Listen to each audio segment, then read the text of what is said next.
sentez une paix qui vous prenait vraiment, on sentait ça. Moi, je l'ai ressenti comme ça. Alors, le problème, c'est que... S'il vous plaît, excusez-moi, il y a un léger bruit, s'il vous plaît, aux environs, s'il vous plaît, s'il vous plaît. Alors, il y a le problème que je pose actuellement, c'est qu'on essaye de créer plein d'associations, c'est très bien, mais je vois, mettons, mon mari, je pense qu'il y a beaucoup de personnes qui connaissent Mongiloukil. Il fait partie de l'association pour restaurer les fameuses mosquées qui sont magnifiques à Djerba. Et malgré ça, il y a quand même des personnes qui se permettent de démolir les mosquées, de prendre les pierres pour construire une petite maison à côté. Et on a beau aller tout de suite à la mairie, soit de Lindou ou de Montsouk.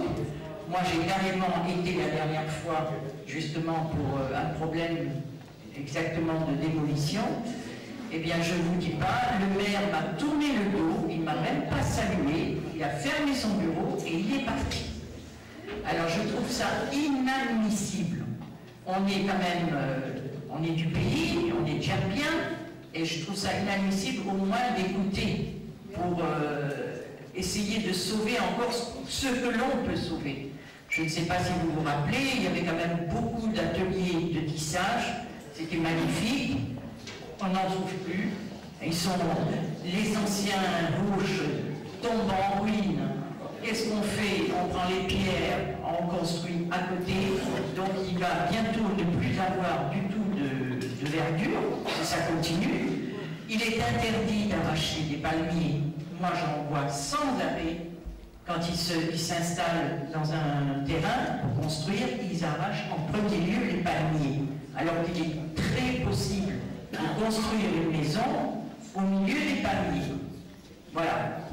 Moi j'ai construit ma maison, donc d'accord, en 63. J'ai arraché aucun palmier. Même la piscine, je me suis arrangé pour mettre une piscine de façon à garder tous les palmiers.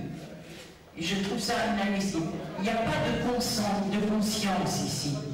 C'est ça qui manque à Djerba. Donc moi, je suggère d'aller faire d'aller dans les lycées, dans les écoles, expliquer aux jeunes que c'est notre patrimoine et que nous sommes en train de détruire Djerba. Mon père, qui était architecte, malheureusement il est décédé, il me disait, tu sais Florence, s'ils continuent à construire comme ils construisent, s'ils enlèvent les dunes, s'ils enlèvent les palmiers, ta maison qui se trouve au bord de mer, dans 10, 20 ans, elle sera dans la mer. D'ailleurs, il y a eu le cas avec l'hôtel à Jazeera. Bon, il y a beaucoup de personnes peut-être qui n'ont pas connu cet hôtel, mais l'ancien hôtel, il est dans la mer. Ils ont dû reculer l'hôtel pour construire. Donc moi, je crois qu'il faut vraiment aller dans les lycées, dans les écoles, faire des conférences, expliquer aux jeunes que c'est leur patrimoine, qu'il faut le sauver. Parce que Djerba, c'est vraiment magnifique. On y vit très bien. Les gens sont adorables. Donc ce serait dommage de ruiner Djerba. Voilà.